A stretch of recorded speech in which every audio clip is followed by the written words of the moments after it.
आक्रोश व्याप्त है। मुख्यमंत्री योगी आदित्यनाथ ने आज जनपद अलीगढ़ के कासिमपुर में 7,000 करोड़ लागत की 660 मेगावाट हरदुआगंज तापीय विद्युत परियोजना और 9 विद्युत पारेषण उपकेंद्रों का लोकार्पण किया। मुख्यमंत्री ने इसके साथ ही 3 विद्युत पारेषण उपकेंद्रों का शिलान्यास भी किया।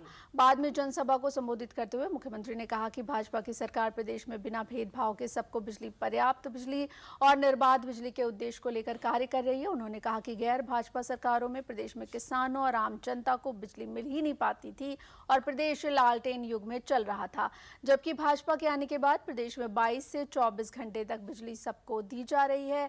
कार्यक्रम को प्रदेश के ऊर्जा मंत्री श्रीकांत शर्मा और ऊर्जा राज्य मंत्री रमाशंकर सिंह पटेल ने भी संबोधित किया।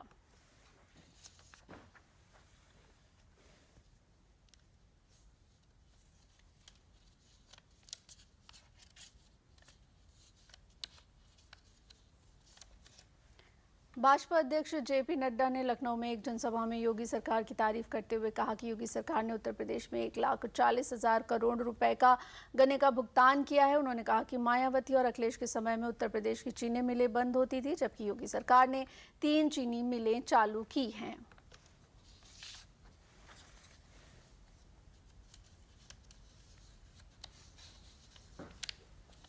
गन्ना की बात करें, 1,40,000 करोड़ रुपए गन्ने का भुगतान योगी जी की सरकार ने किया और अखिलेश का भी 10,000 करोड़ रुपए का उधारा वह भी इन्होंने दिया है, योगी जी ने दिया है। 23 चीनी मिलें कौड़ियों के भाव में मायावती जी के समय बेच दी गई, 21 मिलें बंद हो गई, अखिलेश के समय में 11 मिलें बंद हो गई, योगी जी के समय में 3 मिलें चालू हुई हैं, 54 डिस्टिलरी खोली हैं और सबसे ज्यादा इथेनॉल, सबसे ज्यादा गन्ने की खेती और सबसे ज्यादा पिराई हो रही है तो आज उत्तर प्रदेश में हो रही है।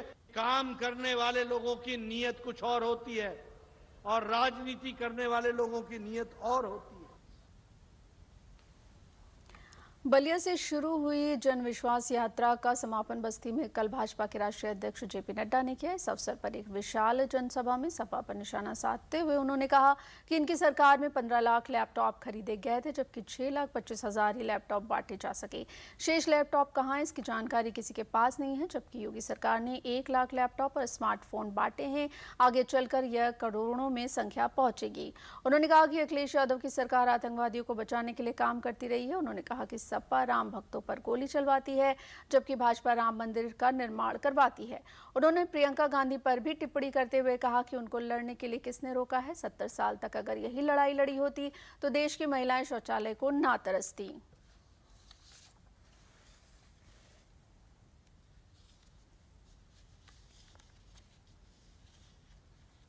इन्होंने युवाओं को कहा हम आपको लैपटॉप देंगे, स्मार्टफोन देंगे, 15 लाख लैपटॉप खरीदेंगे, 15 लाख लैपटॉप और बटे कितने, 6,25,000, 6.25 लाख बटे।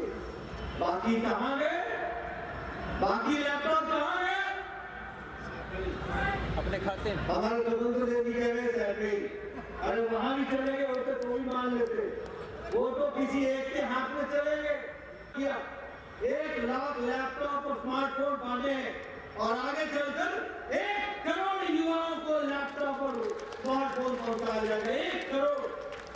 आजकल कल मुझे पता लगा योगी जी बोल रहे थे और उसके पहले अखिलेश जी बोल रहे थे कितने यूनिट बिजली मुफ्त देंगे। अरे जो बिजली ही नहीं दे सका वो बिजली के बिल को मुफ्त कहां करेगा, इसको भी समझना चाहिए। ये तो मोदी जी है और उसको योगी जी ने इंप्लीमेंट किया है।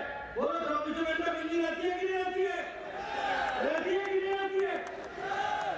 जब मोदी जी ने कहा था कि 56 इंच का सीना चाहिए तो इन लोगों ने उपहास उड़ाया था। आज दावे के साथ कहते हैं कि उत्तर प्रदेश में 24 घंटा बिजली रहती है। ये योगी जी ने करके दिखाया, मोदी जी के आशीर्वाद से ये हमको समझना चाहिए। देवरिया के बरियारपुर में उप मुख्यमंत्री केशव प्रसाद मौर्य ने भाजपा के किसान सम्मेलन को संबोधित किया। उन्होंने कहा कि योगी सरकार ने गन्ना किसानों के बकाये का युद्ध स्तर पर भुगतान किया है और बंद चीनी मिलों को चलाने के साथ साथ नई चीनी मिल लगवाने का भी काम किया है। उन्होंने दावा किया कि जब से प्रदेश में भाजपा की सरकार बनी है 22 से 24 घंटे बिजली दी जा रही है। उन्होंने कहा कि प्रदेश की 1.5 करोड़ से ऊपर महिलाओं को उज्ज्वला गैस योजना के तहत निःशुल्क गैस कनेक्शन दिए गए और सौभाग्य योजना के तहत जरूरतमंदों को मुफ्त बिजली कनेक्शन भी देने का काम किया गया है। उन्होंने कहा कि काशी और अयोध्या में भाजपा के विकास कार्यों से प्रदेशवासियों में गर्व और आत्मसम्मान पैदा हुआ है।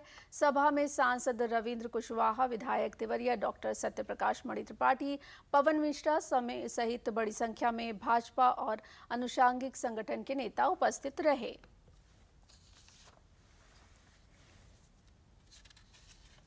अगर काशी के अंदर बाबा विश्वनाथ का धाम जिसे औरंगजेब ने तोड़ा था, वहां खंडहर रूपा आप में से कई लोग पहले दर्शन करने गए होंगे, लेकिन बाद में कोई गया कि नहीं गया मैं नहीं जानता हूं। मैं तो गया था जिस दिन 13 दिसंबर को माननीय प्रधानमंत्री जी ने बाबा विश्वनाथ जी के धाम का लोकार्पण करने का काम किया और वहां लोकार्पण के कार्यक्रम में जाने के बाद गर्व की अनुभूति होती है।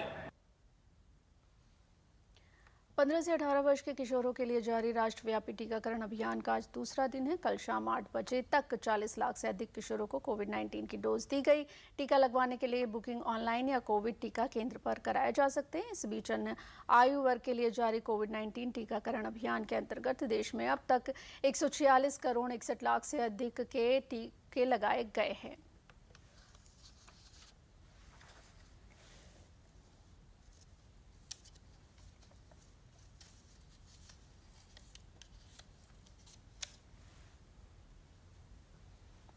प्रधानमंत्री नरेंद्र मोदी ने ट्वीट कर टीकाकरण अभियान के पहले दिन टीका लगवाने वालों और उनके परिजनों को बधाई दी और इस अभियान में अधिक से अधिक किशोरों से शामिल होने का आह्वान किया। अपने ट्वीट संदेश में उन्होंने कहा, कोविड-19 से युवाओं को सुरक्षा प्रदान करने की दिशा में आज हमने एक महत्वपूर्ण कदम आगे बढ़ाया है। टीका लगवाने वाले 15 से 18 वर्ष के आयु वर्ग के सभी किशोरों को बधाई, उनके परिजनों को भी बधाई। मैं युवाओं से आग्रह करूंगा कि आने वाले दिनों में वह भी टीका लगवाएं।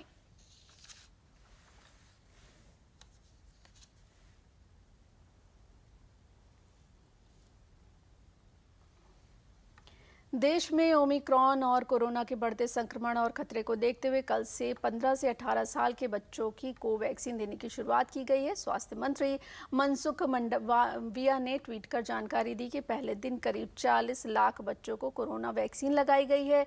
ट्वीट संदेश में स्वास्थ्य मंत्री ने कहा, शाबाश युवा भारत। टीकाकरण अभियान के पहले दिन रात 8 बजे तक 15 से 18 आयु वर्ग के 40 लाख से अधिक बच्चों ने कोविड-19 के टीके की अपनी पहली खुराक प्राप्त की। यह भारत के टीकाकरण अभियान में एक और उपलब्धि है।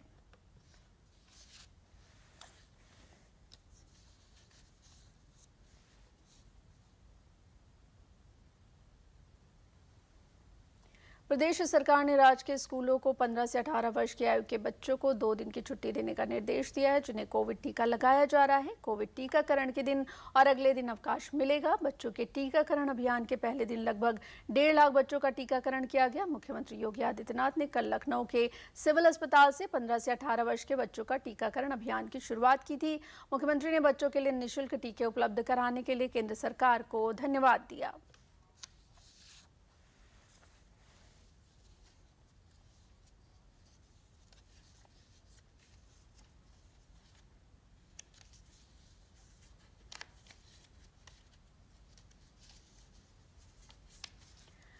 कोविड की तीसरी लहर और ओमिक्रॉन के खतरे को देखते हुए बिजनौर जनपद में भी 35 बूथों पर 15 से 18 आयु वर्ग के लोगों का वैक्सीनेशन शुरू किया गया है।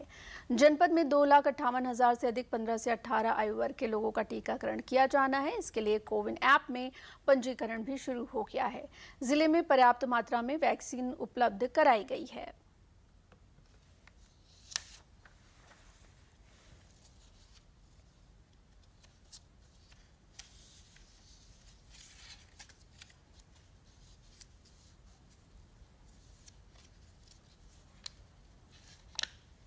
मैं 17 साल की हूँ और मोदी जी ने जो ये 15 से 17 साल के बच्चों के लिए वैक्सीनेशन का कार्यक्रम शुरू किया है, यह बहुत ही अच्छा है क्योंकि स्कूल जाते टाइम हमें ये पता नहीं लगता कि कौन कोरोना पॉजिटिव है कौन नहीं।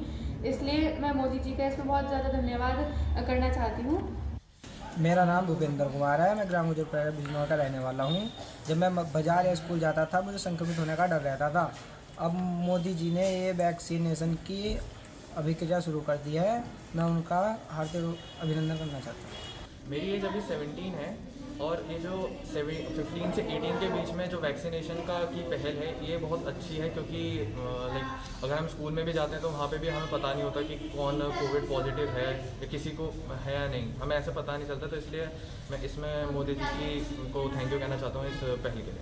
हमारे जनपद में अभी तक 35.5 लाख लोगों का टीकाकरण हो चुका है 18 प्लस से ऊपर का, और हमारे जनपद का जो टारगेट था वो 26,52,000 18 प्लस के लोगों का था।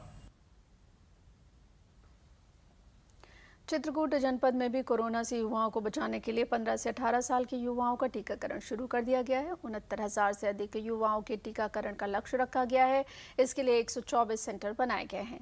इसमें इंटर कॉलेज समेत सभी CHC और PHC शामिल हैं। टीकाकरण के लिए बड़ी संख्या में युवा सेंटर पर पहुंच रहे हैं और दूसरों को भी इसके लिए प्रेरित कर रहे हैं।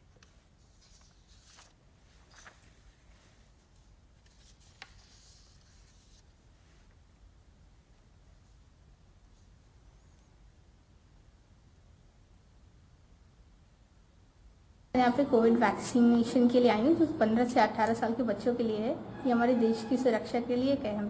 प्रधानमंत्री ने ये योजना चलाई है कि 15 से 18 साल तक के बच्चों को टीकाकरण लगवाना है। तो इसी के लिए मतलब मेरे घर में सभी बड़ों को लग चुकी थी, तो आज मुझे भी लगवाना था। तो आज हमारे पेरेंट्स और सब बहुत ही जोश से के साथ और बहुत ही सहयोग के साथ यहाँ पे टीकाकरण के लिए आए थे। वैक्सीन इसलिए लगवाई जाती है क्योंकि हम कोरोना से लड़ सकें, और हमारे घर के सारे लोग लगवा चुके थे, इसलिए हमने भी लगवा लिया। और हमारा कॉलेज खुला है, इसलिए आज हमने फर्स्ट बार वैक्सीन लगवाई। 15 से 18 आयु वर्ग के करीब 69,556 बच्चों का वैक्सीनेशन होना है, और जिसमें दोनों तरीके के हमारे बच्चे हैं, जो कि बच्चे स्कूल जाते हैं और जो विद्यालय नहीं जाते हैं। तो अभी जैसे हम लोग चित्रकूट इंटर कॉलेज में अभी खड़े हुए हैं, यहाँ पे बच्चों का वैक्सीनेशन हो रहा है। इसी तरीके से जो बच्चे स्कूल नहीं जाते हैं, तो गांव में जो हमारी टीमें जाती हैं, जो पहले से टीकाकरण कर रही हैं, वही टीमें बच्चों का भी 15 से 18 साल तक के बच्चों का भी वैक्सीनेशन करेगी। जनपद फतेहपुर में कोविड टीकाकरण तेजी से किया जा रहा है। जनपद में 15 से 18 वर्ष के बच्चों को टीकाकरण कराने के लिए जनपद के विभिन्न विद्यालयों, सामुदायिक स्वास्थ्य केंद्रों में टीमें बनाकर कोविड टीकाकरण को गति प्रदान की जा रही है। कोविड टीकाकरण के बारे में जानकारी देते हुए जिलाधिकारी अपूर्वा दुबे ने बताया कि 15 से 18 वर्ष के बच्चों का टीकाकरण करने के लिए जनपद में 1,84,650 बच्चों का टीकाकरण करने का लक्ष्य प्राप्त हुआ है, जिसके लिए जनपद में मुख्य 5 बच्चों के लिए 2 केंद्र बनाए गए हैं, जिनमें टीकाकरण किया जा रहा है। इसके अतिरिक्त जनपद फतेहपुर के विभिन्न विद्यालयों में प्रमुखता से 15 से 18 वर्ष के बच्चों का टीकाकरण किया जा रहा है। साथ ही हमारे health care worker, frontline workers जिनको सेकेंड डोज के 6 माह पूरे हो चुके हैं, उनको प्रिकॉशन डोज भी दिए जा रहे हैं।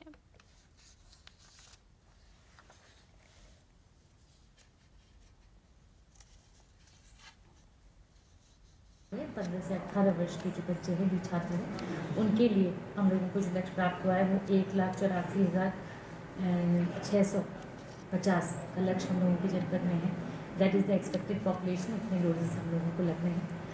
हमारे जनपद में जो जिला मुख्यालय पर 5 केंद्र प्रारंभ किए गए हैं। आज की डेट में हमारे 2 किए गए हैं, जो कि जिला अस्पताल और पक्का तालाब है। इसके इतर जो हमारे डिग्री कॉलेजेस हैं, इंटर कॉलेजेस हैं, उनमें प्रमुख रूप से प्राथमिकता के तौर पर जो 5 केंद्र हमारे अर्बन एरियाज़ के GIC है, DGIC है, मुस्लिम इंटर कॉलेज है, और प्रत्येक ब्लॉक पर 10 से 12 केंद्र हमारे एक डेडिकेटेड सेंटर्स है। इसमें बताना है कि यहाँ पर वैक्सीनेशन हम लोगों को बच्चों की जानी है। यहाँ पे 250 बच्चे हैं जो 15 से 17 साल की उम्र के हैं, उनके वैक्सीनेशन की व्यवस्था की गई है, और इनके आधार नंबर से इनकी डेट ऑफ बर्थ और इनके मोबाइल नंबर वेरीफाई करने के बाद ऑन स्पॉट रजिस्ट्रेशन किया जा रहा है और बच्चों को वैक्सीनेट किया जा रहा है। और कोरोना के प्रति इन लोगों को जागरूकता जैसे मैसेज भी दिए जा रहे हैं कि आजकल 15 से 18 वर्ष के बच्चों को वैक्सीनेशन लगवाया जा रहा है। वैसे ही हमारे स्कूल जवाहर नवोदय विद्यालय सरकंडी में भी बच्चों को 15 से 18 वर्ष के बच्चों को वैक्सीनेशन कराया जा रहा है। सरकार का प्रयास बहुत ही अच्छा है, जिससे युवा पीढ़ी हमारी सेफ रहेगी। युवा ही पीढ़ी भारत का भविष्य है, और हमारे विद्यालय में भी बहुत अच्छा कार्यक्रम चलाया गया है भारत सरकार की ओर से और उत्तर प्रदेश सरकार की ओर से। मैं भारत सरकार एवं उत्तर प्रदेश सरकार दोनों का आभारी हूँ जो हमारे विद्यालय में और हम लोगों को सबको सेव करने के लिए 15 से 18 वर्ष के वैक्सीनेशन का कार्य हुआ। बरेली में कल से 15 से 18 वर्ष के बच्चों का कोविड टीकाकरण शुरू हो गया है। जनपद में 42 केंद्रों पर टीकाकरण की शुरुआत हुई है। पहले दिन 8,200 बच्चों को टीका लगाए जाने का लक्ष्य रखा गया। टीका लगवाने आए बच्चों में भी वैक्सीनेशन को लेकर काफी उत्साह देखने को मिला है। 15 से 18 आयु वर्ग के बच्चों का कहना है कि टीका लगने के बाद वह स्वयं को सुरक्षित महसूस कर रहे हैं।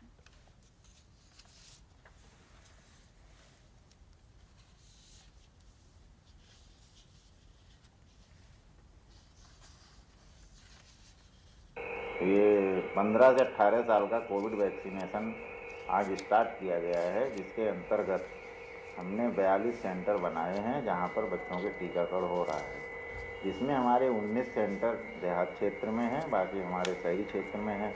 शहर में हमने Cantt general hospital, military hospital, district hospital, district women hospital और अन्य जो हमारी यूनिट्स हैं शहर की UPSC, वहाँ पर कोविड वैक्सीनेशन किया जा रहा है। और ये वैक्सीनेशन में जो हमारा टारगेट निकल के आया है बच्चों का 3,08,596 आया है और इसके अंतर्गत हमने जो CBC क्रिएट की हैं वो 8,200 पर डे का भी किया है, जिसमें हमने 100 बेनिफिशरी का जो है वो रखा है ऑनलाइन, 100 का रखा है ऑफलाइन। प्रिंसी अजफाल, मैं 16 साल की हूँ और नया साल है, वैक्सीन भी आ गई है। होपफुली साल अच्छा जाए हमारा, सबको वैक्सीन लगा लेनी चाहिए अब तो। मैं बहुत अच्छा महसूस कर रही हूँ and this is my responsibility to take the vaccine as a youth of the India. I would like to convey the message that you should take your vaccination on time because it is very very important. मेरा नाम सिद्धार्थ शर्मा है और मैं 17 साल का हूँ। मैंने ये वैक्सीन लगवाई है, पहली डोज है मेरी और मैं ये दूसरों को कहना चाहता हूँ ये बहुत इंपॉर्टेंट है और ये आपको भी लगवानी चाहिए जैसे कि मैंने लगवाई है।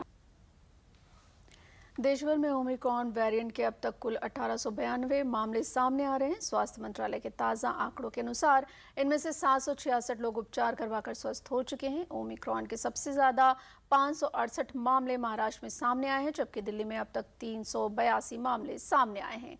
केरल में ओमिक्रॉन से अब तक 185 लोग संक्रमित हुए हैं। गुजरात में 152, तमिलनाडु में 121 मामले सामने आए हैं।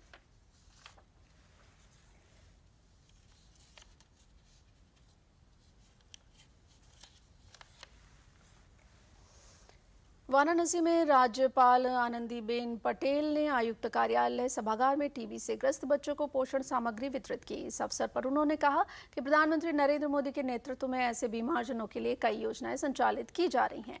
इन बच्चों को पूरे इलाज की आवश्यकता है, उसके साथ साथ अच्छे पोषण की भी जरूरत है। सामाजिक सरोकारों से जुड़े लोग इस तरह के कार्यक्रमों के माध्यम से लोगों का जीवन सरल बना सकते हैं।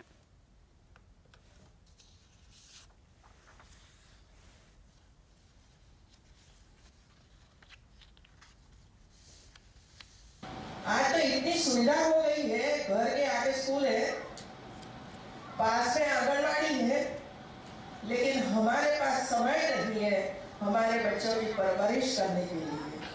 ये बहुत ही चिंता का विषय है। एक टीबी वाला बच्चा घर में है, उसके लिए कुछ अच्छा प्रयास करना चाहिए। उसको 2-3 महीने तक अच्छा खाना खिलाओगे तो वो टीबी में से बाहर निकल जाएगा, स्वस्थ रह जाएगा, कोई बीमारी नहीं होगी, तो वो पढ़ने के लिए तत्पर हो जाएगा, अच्छी तरह से पढ़ेगा, स्कूल में जाएगा, कॉलेज में जाएगा, या तो कुछ काम धंधा करता है तो काम पर जाएगा तो अच्छा कमा कर वापस लाएगा। इसमें ज्यादातर मुझे ये चिंता हुई, ज्यादातर बच्चियां हैं। इसका अर्थ यह हुआ कि हमें बच्चे चाहिए नहीं, बच्चे चाहिए, लड़के चाहिए। ईश्वर की देन है, बच्चा देना है, बच्ची देना हमारे हाथ में नहीं है। आप सोचिए भारत के ऐसे होनहार बच्चों के लिए, युवाओं के लिए जो टीबीग्रस्त है, उनके लिए जो किसी ने आज तक चिंता की हो, कोई भारत के प्रधानमंत्री ने चिंता की हो, तो ये सिर्फ आपके मेंबर ऑफ पार्लियामेंट, सांसद और भारत के प्रधानमंत्री श्री नरेंद्र मोदी जी ने चिंता की है।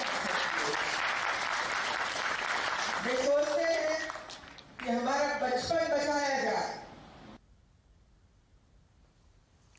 आयकर विभाग आज नोएडा के बिल्डर के ठिकानों पर छापेमारी कर रही है। एसीई रियल एस्टेट ग्रुप के मालिक अजय चौधरी के ठिकानों पर बड़े पैमाने पर छापेमारी की जा रही है।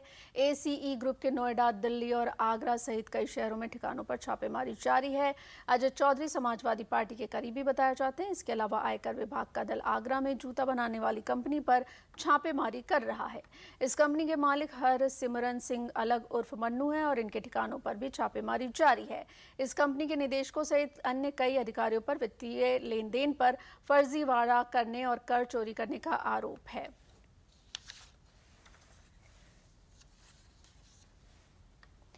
प्रयागराज में क्षेत्रीय लोक संपर्क ब्यूरो ने ज्वाला देवी सरस्वती विद्या मंदिर इंटर कॉलेज में कौशल विकास योजना जागरूकता कार्यक्रम आयोजित किया। इस कार्यक्रम में प्रयागराज की महापौर अभिलाषा गुप्ता आनंदी ने कहा कि हमारे युवा हुनरमंद हो रहे हैं, उन्हें रोजगार के पर्याप्त अवसर भी मिल रहे हैं। ये युवा एक भारत श्रेष्ठ भारत की बुनियाद रख रहे हैं। क्षेत्रीय लोक संपर्क ब्यूरो के उप निदेशक आरिफ हुसैन रिजवी ने कहा कि 2015 से शुरू की गई ये योजना काफी सफल रही है और लोगों को रोजगार का अवसर देने में महत्वपूर्ण भूमिका अदा कर रही है।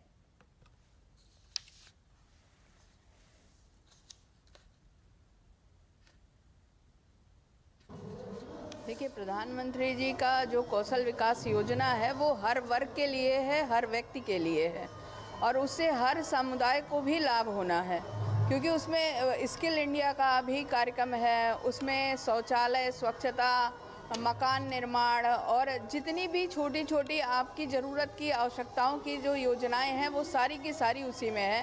तो बच्चों को इसकी जानकारी होनी चाहिए। आने वाले ये हमारे भविष्य हैं, इनको जितना जानकारी होगी वो आने हमारे जितने लोग हैं उनको जानकारी आगे बढ़ाने का काम करेंगे। और जब प्रचार प्रसार बहुत ज़्यादा होता है तो उससे लाभ बहुत सारे लोगों को मिलता है। तो आज का कार्यक्रम प्रचार प्रसार के लिए, बच्चों तक जानकारी के लिए कि खेलो इंडिया, खेलो भारत बढ़ेगा तो देश बढ़ेगा। तो अब इस तरह की चीज़ें जब हमें आगे बढ़ाने का काम करती हैं और इस तरह के कार्यक्रम, और बहुत अच्छा कार्यक्रम इसलिए भी है कि ये लोक संस्कृति से बच्चों को जोड़ने का काम किया। जो यहाँ देखिए, ये भारत सरकार के सूचना और प्रसारण मंत्रालय के क्षेत्रीय लोक संपर्क ब्यूरो प्रयागराज द्वारा आज का कार्यक्रम आयोजित किया जा रहा है। तो जैसा कि आप देख रहे हैं, इसमें बहुत सारे बच्चे और बड़े बुजुर्ग शामिल हो रहे हैं और इसके अंदर जो ख़ास तौर से हम लोग चर्चा करने के लिए आए हैं वो प्रधानमंत्री कौशल विकास योजना के बारे में चर्चा कर रहे हैं। इसके अलावा भारत सरकार की जो विभिन्न योजनाएं चल रही हैं उनके बारे में भी यहाँ पर चर्चा की जाएगी कि कौन कौन सी योजनाओं का लाभ पाने के लिए उन्हें क्या करना है, क्या नहीं करना है और उनके फॉर्म कैसे भरना है, ये भी बताया जा रहा है। यहाँ बरेली में आयोजित की गई कांग्रेस की मैराथन में कई छात्राएं दब गई। मैराथन में भीड़ ज्यादा होने से आयोजक व्यवस्थाओं को संभाल नहीं सके। सुबह 10 बजे दौड़ शुरू होते ही आगे दौड़ रही छात्राएं धक्का लगने से गिर गईं। इसके बाद पीछे से छात्राओं की भीड़ उन पर चढ़ गई। कांग्रेस महासचिव प्रियंका गांधी की लड़की हूं लड़ सकती हूं मुहिम के तहत ये मैराथन आयोजित की गई थी। इस दौरान सुबह हजारों की संख्या में छात्राएं मैराथन में भाग लेने पहुंची। सुबह 10 बजे मैराथन दौड़ शुरू हुई, लेकिन कांग्रेस के लापरवाह रवैये से भीड़ की सुरक्षा व्यवस्था बेकाबू हो गई। सुरक्षा में लगी पुलिस भी कुछ न कर सकी। चीख पुकार के बीच भगदड़ मच गई। भगदड़ में कई छात्राएं घायल हुई हैं। चीख पुकार के बीच किसी तरह छात्राओं को बाहर निकाला गया। हादसे के शिकार ज्यादातर छात्राओं के परिजन, उन्हें घर लेकर चले गए। कई घायल छात्राओं को इलाज के लिए जिला अस्पताल में भी भर्ती कराया गया है। दुर्घटना की कवरेज को लेकर कांग्रेसी नेताओं ने मीडिया कर्मियों से भी बदसलूकी की। कांग्रेस की इस लापरवाही को लेकर स्थानीय लोगों में आक्रोश व्याप्त है।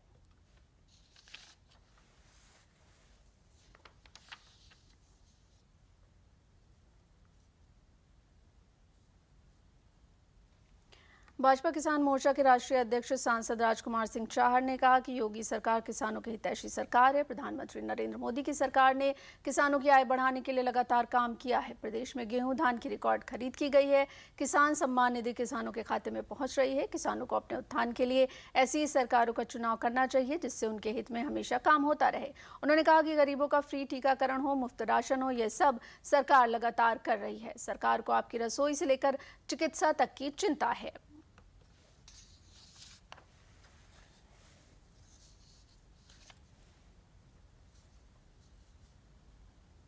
2014 के चुनाव जीतने के बाद 2018 में सबसे पहले ये किया कि छोटे किसानों के लिए, लघु और सीमांत किसानों के लिए उनके खाते में उनकी आय को बढ़ाने के लिए प्रधानमंत्री किसान सम्मान निधि देने का सबसे पहले काम किसी ने किया तो देश के प्रधानमंत्री माननीय नरेंद्र मोदी जी ने किया।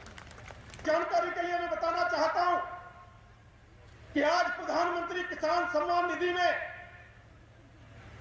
आपको पशुपालन के लिए भी पैसा देने का अधिकार दिया गया है, आपको मत्स्य पालन के लिए भी अधिकार दिया। प्रधानमंत्री जी ने, मोदी जी ने दुख को समझा और आपको 30% पर केवल नुकसान होगा तब भी किसान को मिलेगा, और पूरा ब्लॉक नहीं, अगर आपके गांव में भी वायदे में अतिवृष्टि होगी तब भी किसान को प्रधानमंत्री फसल योजना का लाभ मिलेगा।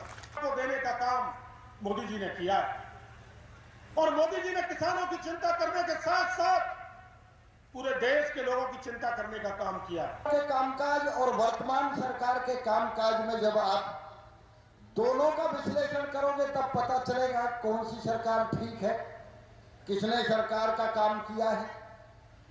देखिए, हमारी पहली जो सरकार थी उसने शपथ लेने के बाद कैबिनेट का सबसे